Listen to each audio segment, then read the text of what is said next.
जोहार दोस्तों, आप सभी का स्वागत है आपके अपने YouTube channel all exam of Jharkhand में। दोस्तों, इस वीडियो में आज हम देखेंगे जेपीएससी और जेएसएससी के द्वारा जो समान अध्ययन में आपका सवाल पूछा जाता है। दोस्तों, उसमें आपका प्राचीन भारत का इतिहास होता है, मध्य भारत का इतिहास होता है, आधुनिक भारत का इतिहास होता है, भूगोल होता है और आपका अर्थव्यवस्था होता है। तो ये इन सारे टॉपिकों से आपसे प्रश्न पूछे जाते हैं। दोस्तों, तो आज जो है इस वीडियो में हम देखेंगे प्राचीन भारत का इतिहास, जो कि बहुत ही महत्वपूर्ण प्रश्नों का ये सीरीज है दोस्तों। और ये प्रश्नों के जो सीरीज हैं दोस्तों, यही प्रश्न किसी भी एग्ज़ाम में बार बार रिपीट होते हैं दोस्तों। तो आप पूरा वीडियो को देखें और इन सवालों को जब आप देखेंगे तो मेरी गारंटी है दोस्तों कि आपका जेपीएससी या जेएसएससी का कोई भी एग्ज़ाम हो, आपसे सवाल नहीं छूटेंगे दोस्तों। ठीक है, तो अगर वीडियो आप पूरा देखिएगा दोस्तों, और अगर आपको अच्छा लगे तो आप ज़रूर लाइक कीजिएगा और अपने दोस्तों को शेयर कीजिएगा।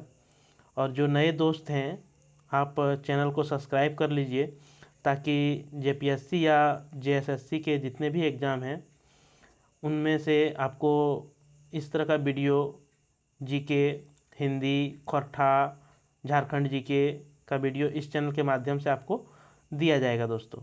ठीक है, तो हम वीडियो शुरू करते हैं दोस्तों, और आज का पहला सवाल देखते हैं कि आज का पहला सवाल क्या है।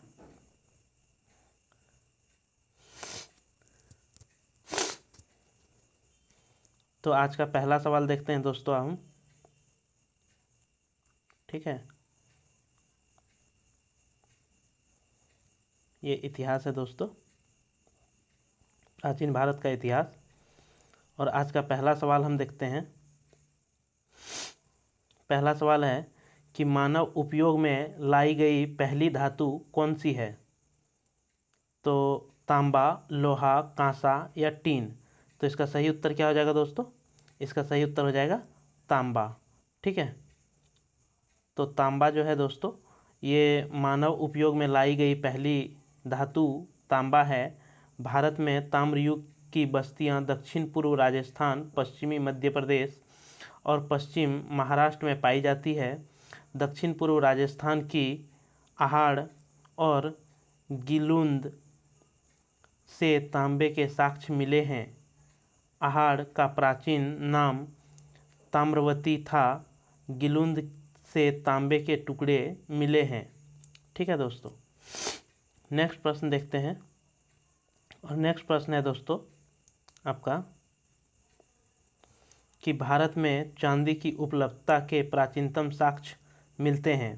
तो इसका सही उत्तर है दोस्तों हड़प्पा संस्कृति से। थोड़ा सा इस क्वेश्चन का डिटेल्स देख लेते हैं दोस्तों हम लोग। ठीक है,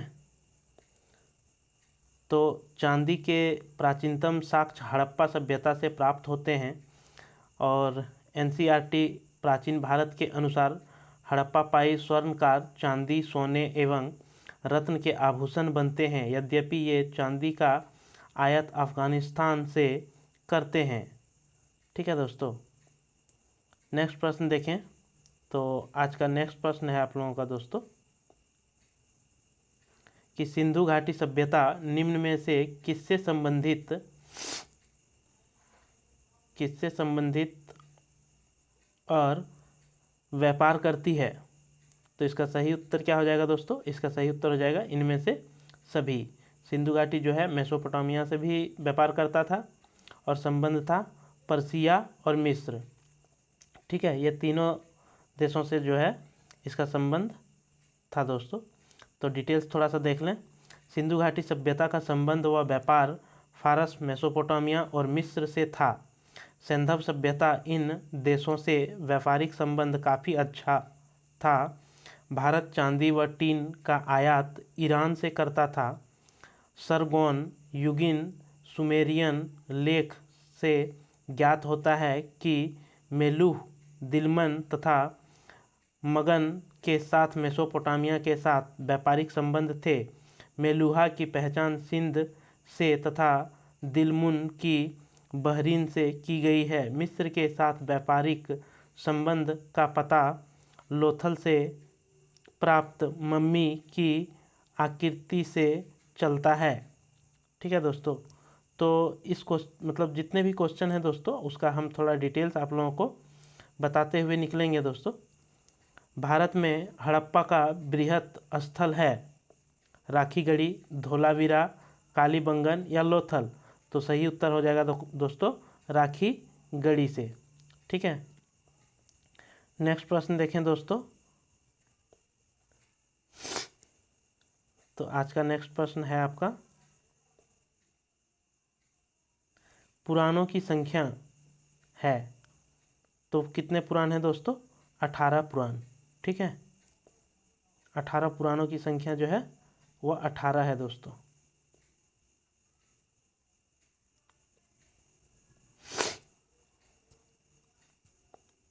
जैसे कि आप देख पा रहे हैं कि 18 पुराण है और इसके जो रचयिता हैं दोस्तों पुराणों का, लोमहर्ष अथवा उनके पुत्र उग्रश्रवा को माना जाता है।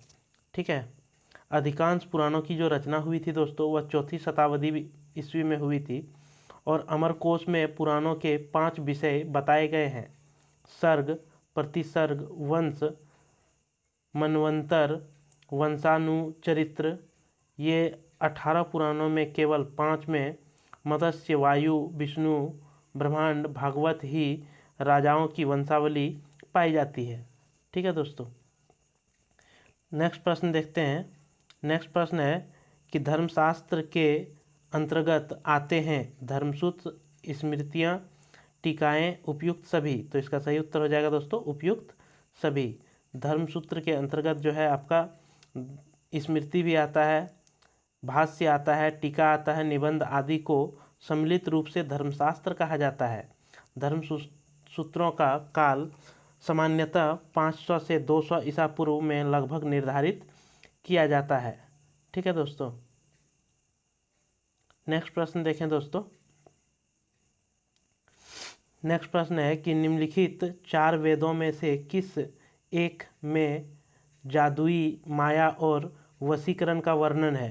तो इसका सही उत्तर हो जाएगा दोस्तों अथर्ववेद। ठीक है, अथर्ववेद में जादू टोना ये सब सारी बताया गया है। अथर्ववेद में जादुई, माया, वशीकरण और औषधि का वर्णन है। गोपथ अथर्ववेद एकमात्र उपलब्ध ब्राह्मण ग्रंथ है। ऋषि गोपथ ही इस ब्राह्मण ग्रंथ के प्रवक्ता हैं। अथर्ववेद की 2 शाखाएं हैं, पिप्पलाद और शौनक। अथर्ववेद के मंत्रों का उच्चारण करने वाले पुरोहित को ब्राह्मण कहा जाता है। ठीक है दोस्तों, नेक्स्ट प्रश्न देखें दोस्तों। नेक्स्ट प्रश्न है कि निम्नलिखित ऋग्वेदिक देवताओं में किसे अक्सर अतिथि की उपाधि देकर संबोधित किया जाता था? इंद्र, वरुण, अग्नि या सोम। तो इसका सही उत्तर हो जाएगा दोस्तों अग्नि को। ठीक है, अग्नि को जो है अतिथि देव की उपाधि देके बुलाया जाता था। जैसे कि आप यहाँ देख पा रहे हैं दोस्तों, ऋग्वेद के 9वें मंडल के सभी 114 मंत्र सोम को समर्पित है। ठीक है, नेक्स्ट प्रश्न देखें। नेक्स्ट प्रश्न है कि सबसे प्राचीन वेद है श्याम, यजुर, ऋग और अथर। तो सही उत्तर हो जाएगा दोस्तों ऋग्वेद जो है वो सबसे प्राचीनतम वेद है। ठीक है, इसका संकलनकर्ता जो है दोस्तों वह कौन है? तो महर्षि कृष्ण द्वैपायन वेद व्यास को माना जाता है। ठीक है दोस्तों, और इसमें जो है 10 मंडल और 10-28 सूक्तियाँ हैं। ठीक है, नेक्स्ट प्रश्न देखें दोस्तों। नेक्स्ट प्रश्न है कि झेलम नदी का वैदिक नाम क्या था? तो इसका सही उत्तर हो जाएगा दोस्तों विस्ता। ठीक है, विस्ता जो था ये झेलम नदी का वैदिक नाम था। यहाँ आपको डिटेल्स देख सकते हैं दोस्तों आप कि कौन सी नदी का क्या नाम था। ठीक है, काबुल, ये कुंभा, कुर्रम, कुर्मू, गोमल, गोमती, स्वात, सु, वस्तु, सतलज, सा, तुद्री, ब्यास, विपाशा, रावी, परूसनी, झेलम, विस्ता और चिनाब आस्किनी। ठीक है। नेक्स्ट प्रश्न देखें दोस्तों। नेक्स्ट प्रश्न है आपका कि इनमें से कौन सा ग्रंथ संगीत से जुड़ा हुआ है। तो इसका सही उत्तर हो जाएगा दोस्तों सामवेद। सामवेद जो है ये संगीत से जुड़ा हुआ है। ठीक है। ये जो है सामवेद संगीत का जो गायन होता था दोस्तों, यज्ञ के अवसर पर ये मंत्रों का जो उच्चारण किया जाता था उसी में संगीत का जो है उद्गात होता था दोस्तों। ठीक है। नेक्स्ट प्रश्न देखें। नेक्स्ट प्रश्न है कि सत्यमेव जयते उक्ति किस उपनिषद से ली गई है। सत्यमेव जयते जो है वह किस उपनिषद से ली गई है। ईशोपनिषद, मुंडकोपनिषद, कठोपनिषद या बृहदारण्यकोपनिषद। तो इसका सही उत्तर क्या हो जाएगा दोस्तों, ऑप्शन नंबर बी। ठीक है, देख लेते हैं दोस्तों। हाँ, इसका बी हो जाएगा, क्या हो जाएगा, मुंडको उपनिषद। ठीक है, इससे जो है आपका क्या लिया गया है, सत्यमेव जयते। नेक्स्ट प्रश्न देखें दोस्तों। नेक्स्ट प्रश्न है कि ऋग्वेद में कितने मंडल हैं, 10, 20, 25 या 40। तो इसका सही उत्तर हो जाएगा दोस्तों 10 मंडल। अभी तो हम बताए दोस्तों ऋग्वेद में कुल 10 मंडल हैं। नेक्स्ट प्रश्न देखें दोस्तों। नेक्स्ट प्रश्न है कि ऋग्वेदिक काल में आमुज शब्द का प्रयोग किसके लिए किया गया है। तो इसका सही उत्तर जो हो जाएगा दोस्तों वह हो जाएगा अविवाहित लड़कियां जो अपने माता पिता के साथ रहती है उसे आमुज कहा जाता है। ठीक है दोस्तों। नेक्स्ट प्रश्न देखें। नेक्स्ट प्रश्न है कि ऋग्वेदिक जनसभा जो न्यायिक कार्यों से संबंधित थी उसे क्या कहा जाता है। तो उसे सभा कहा जाता है। ठीक है, ऋग्वेदिक में जनसभा को सभा कहा जाता है। अब देखते हैं दोस्तों बौद्ध धर्म। ठीक है, निम्नलिखित में से कौन सा एक सही काल क्रम है। शंकराचार्य, रामानु, चैतन्य। तो इसका सही उत्तर यही हो जाएगा दोस्तों, शंकराचार्य, रामानु, चैतन्य। ये जो है इसका जो क्रम है वह सही है। ठीक है, थोड़ा डिटेल्स देख लें हम लोग इसको। भारत में धार्मिक आंदोलन के प्रणेताओं का सही कालक्रम इस प्रकार है।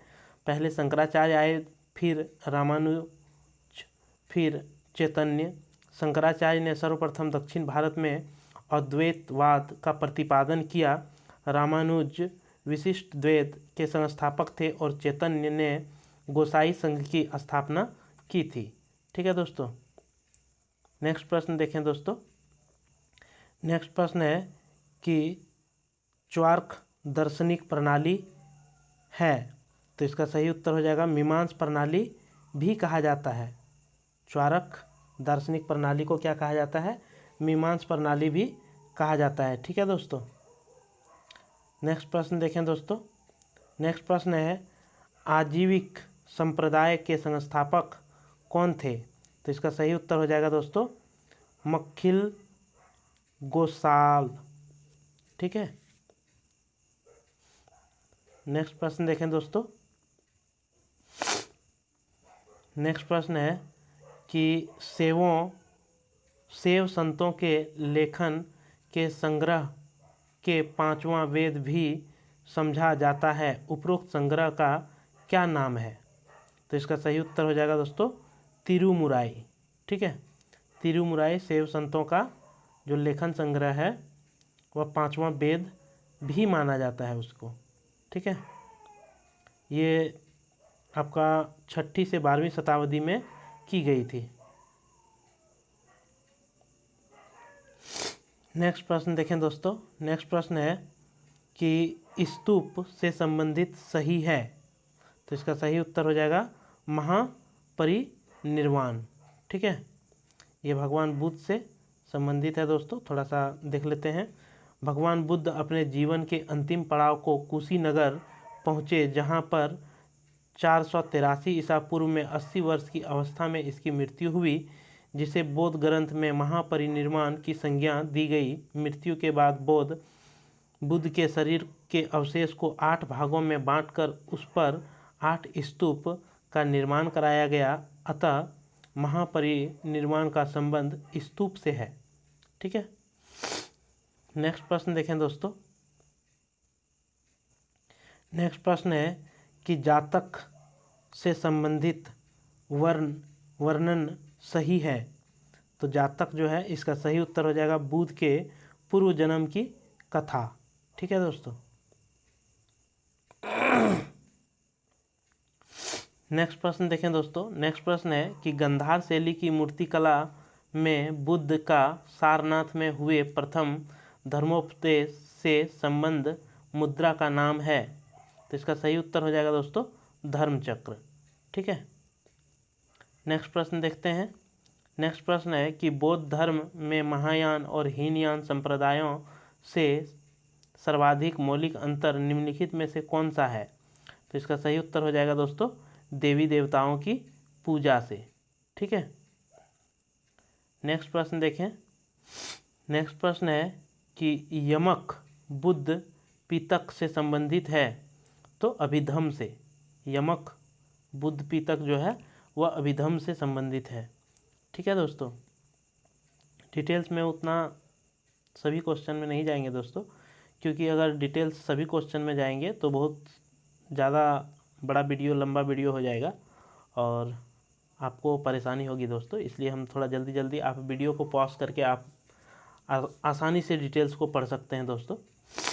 ठीक है, सुल्तानी युग में बौद्धों की कौन सी शाखा सबसे प्रभावशाली थी। थेरवाद, हीनयान, ब्रजयान या तंत्रयान। तो इसका सही उत्तर हो जाएगा दोस्तों ब्रजयान। ठीक है, नेक्स्ट प्रश्न देखें दोस्तों। नेक्स्ट प्रश्न है कि बुद्ध ने अपना पहला उपदेश कहाँ दिया था। तो इसका सही उत्तर हो जाएगा दोस्तों सारनाथ में उन्होंने पहला उपदेश दिया था। और ये सारनाथ जो है दोस्तों कहाँ है, तो निरंजना फल्गु नदी बोधगया के निकट पीपल वृक्ष में उसे ज्ञान प्राप्त हुआ था दोस्तों। ठीक है, नेक्स्ट प्रश्न देखें दोस्तों। हीनयान बौद्ध साहित्य का प्रमुख ग्रंथ किस भाषा में लिखा हुआ है। तो इसका सही उत्तर हो जाएगा दोस्तों पाली भाषा में। ठीक है, नेक्स्ट प्रश्न देखते हैं दोस्तों। और नेक्स्ट प्रश्न है कि इनमें से किसे एशिया का ज्योतिपुंज नाम से जाना जाता है। तो इसका सही उत्तर हो जाएगा दोस्तों गौतम बुद्ध को एशिया का ज्योतिपुंज के नाम से जाना जाता है। नेक्स्ट प्रश्न है दोस्तों कि दिगंबर और श्वेतांबर दो मुख्य संप्रदाय किस धर्म के हैं। तो इसका सही उत्तर हो जाएगा दोस्तों जैन धर्म। ठीक है, दिगंबर और श्वेतांबर जो है वो जैन धर्म से संबंधित है। नेक्स्ट प्रश्न देखें दोस्तों। नेक्स्ट प्रश्न है कि स्तूप जहां बुद्ध अथवा उनके मुख्य शिष्यों के शरीर कायिक अवशेष रखे जाते थे जाना जाता है, वह किस नाम से जाना जाता है। तो उसका सही उत्तर हो जाएगा शारीरिका। शारीरिका। ठीक है,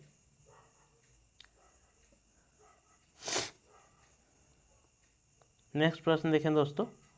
नेक्स्ट प्रश्न है कि अनेकतावाद निम्नलिखित में से किसका क्रोट सिद्धांत एवं दर्शन है। तो इसका सही उत्तर हो जाएगा दोस्तों जैन मत। ठीक है, जैन मत से है। नेक्स्ट प्रश्न देखते हैं, थोड़ा जल्दी जल्दी करेंगे दोस्तों। जैन ग्रंथों की रचना इनमें से किस भाषा में हुई थी। तो इसका सही उत्तर हो जाएगा दोस्तों प्राकृतिक भाषा में जो है वह जैन ग्रंथों की रचना हुई थी। अब देखते हैं 16 महाजनपद। ठीक है, अष्ट अध्याय किसके द्वारा लिखा गया है।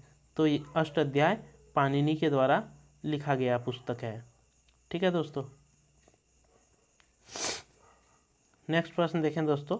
नेक्स्ट प्रश्न है पाटलिपुत्र किन नदियों के संगम पर स्थित है। तो इसका सही उत्तर हो जाएगा गंगा और सोन नदी के तट पर या संगम पर स्थित है। ठीक है दोस्तों, पाटलिपुत्र। नेक्स्ट प्रश्न देखें दोस्तों। नेक्स्ट प्रश्न है कि मगध साम्राज्य की पहली राजधानी कहाँ थी। तो इसका सही उत्तर हो जाएगा दोस्तों ग्रीवरज। ठीक है, मगध साम्राज्य की पहली राजधानी ग्रीवरज में थी। और थोड़ा सा इसका देख लेते हैं डिटेल्स दोस्तों। पुराणों के अनुसार मगध का सर्वप्रथम बृहद्रथ वंश का शासन था। इसी वंश का राजा जरासंध तथा जिसने गिरिव्रज राजगिरी को अपना राजधानी बनाया। मगध साम्राज्य का वास्तविक संस्थापक राजा बिंबिसार 544 से 492 ईसा पूर्व था, जो हरिहर वंश से संबंधित है। नेक्स्ट प्रश्न देखें दोस्तों, और नेक्स्ट प्रश्न है 16 महाजनपदों के युग में मथुरा इनमें से किसकी राजधानी थी? तो इसका सही उत्तर हो जाएगा दोस्तों सूरसेन का। सूरसेन की राजधानी मथुरा थी। ठीक है, नेक्स्ट प्रश्न देखें दोस्तों, और नेक्स्ट प्रश्न है कि किस चीनी जनरल ने कनिष्क को हराया था? तो इसका सही उत्तर हो जाएगा पेन चाओ। ठीक है, आप डिटेल्स आसानी से वीडियो पॉज करके पढ़ सकते हैं दोस्तों। ठीक है, या फिर इसका पीडीएफ हम टेलीग्राम ग्रुप में दे देंगे, तो वहाँ से आप इसका पीडीएफ जो है आसानी से देख सकते हैं या पढ़ सकते हैं दोस्तों। ठीक है, तो आप टेलीग्राम को ज्वाइन कर लीजिए। इसी यूट्यूब चैनल के नाम से भी टेलीग्राम का चैनल है दोस्तों। तो आप ऑल एग्ज़ाम ऑफ झारखंड के नाम से जब टेलीग्राम में सर्च करेंगे तो आपको चैनल वहाँ पे मिल जाएगा। शक संवत कब से माना जाता है? तो इसका सही उत्तर हो जाएगा दोस्तों 78 BC या AD। ठीक है, नेक्स्ट प्रश्न देखें दोस्तों। नेक्स्ट प्रश्न है कि अर्थशास्त्र नामक विधि ग्रंथ के रचनाकार कौन हैं? तो इसका सही उत्तर हो जाएगा दोस्तों कौटिल्य या चाणक्य। ठीक है दोस्तों, या चंद्रगुप्त मौर्य के प्रधान पुरोहित व प्रधानमंत्री कौटिल्य, जिन्हें चाणक्य या विष्णुगुप्त के नाम से भी जाना जाता है। ठीक है दोस्तों, नेक्स्ट प्रश्न देखें। नेक्स्ट प्रश्न है प्राचीन भारत में इनमें से किस एक के नियमित रूप से सोने के सिक्के चलाए थे? तो इसका सही उत्तर हो जाएगा कुषाण वंश जो है सोने का सिक्का चलाया था। ठीक है, नेक्स्ट प्रश्न देखें दोस्तों। नेक्स्ट प्रश्न है कि कनिष्क की राजधानी पुरुषपुर थी। निम्न में से उसके वृहत साम्राज्य के किस स्थान को लगभग दूसरी राजधानी का स्थान प्राप्त था? तो इसका सही उत्तर हो जाएगा दोस्तों मथुरा को। ठीक है, नेक्स्ट प्रश्न देखते हैं। नेक्स्ट प्रश्न है कि सिकंदर का भारत पर आक्रमण हुआ था। तो इसका सही उत्तर हो जाएगा दोस्तों 326 ईसा पूर्व में। ठीक है, सिकंदर ने भारत पर आक्रमण किया था। नेक्स्ट प्रश्न देखें दोस्तों। नेक्स्ट प्रश्न है कि निम्न में से किसने चंद्रगुप्त मौर्य के शासनकाल में सुदर्शन झील का निर्माण किया? तो इसका सही उत्तर हो जाएगा दोस्तों पुष्यगुप्त वैश्य। ठीक है, नेक्स्ट प्रश्न देखें।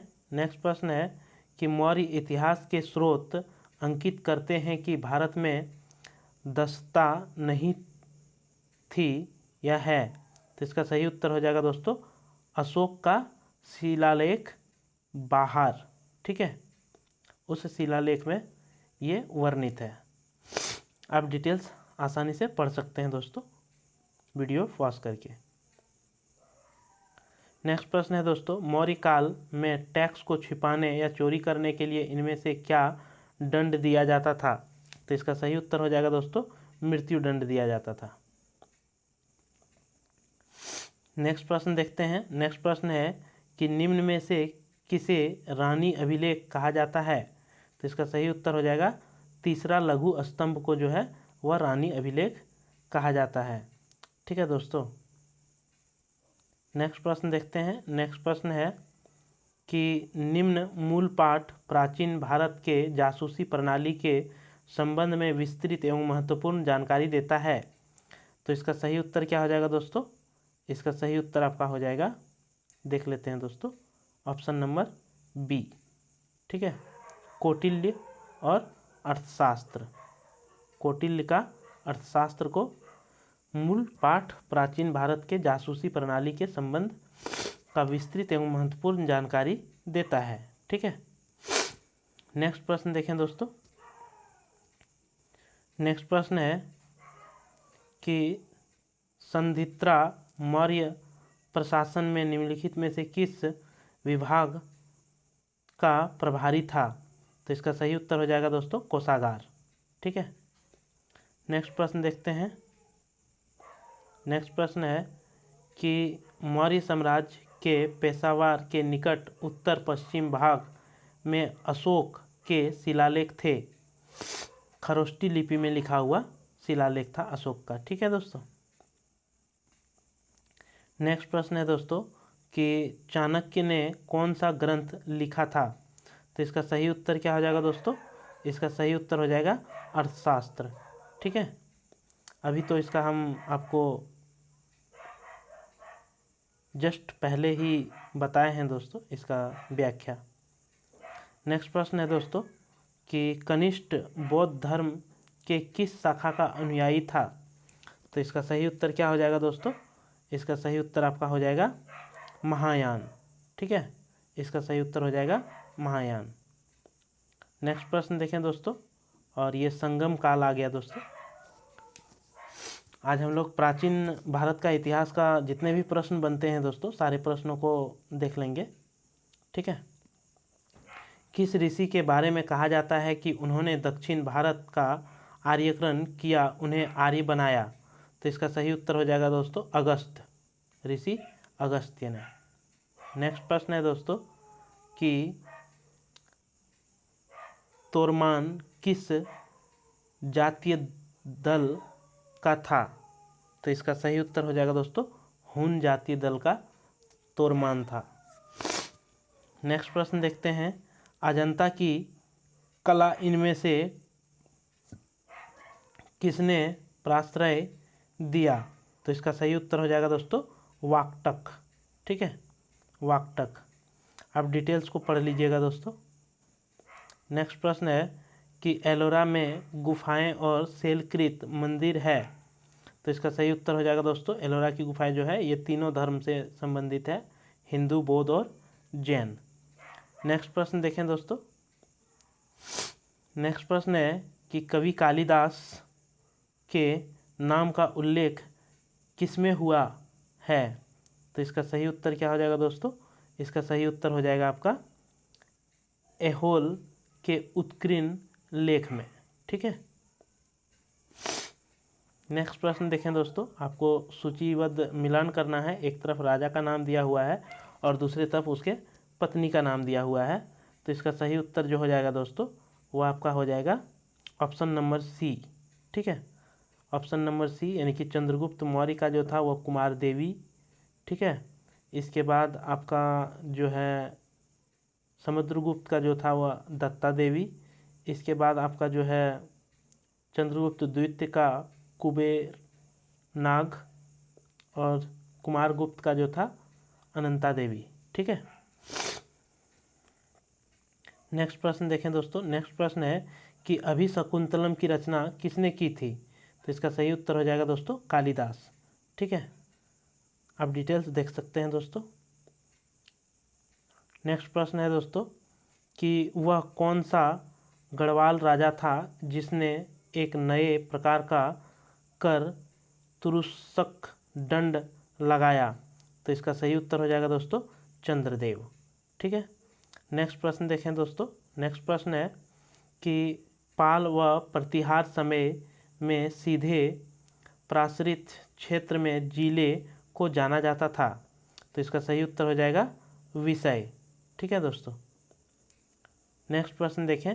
नेक्स्ट प्रश्न है कि चालुक्य शासक पुलकेशिन की हर्ष पर विजय का वर्ष था? तो 634 ईस्वी। ठीक है दोस्तों, नेक्स्ट प्रश्न देखें। नेक्स्ट प्रश्न है कि चीनी यात्री जिसे 6ठी शताब्दी में भारत दर्शन किया था, तो उसका नाम क्या था?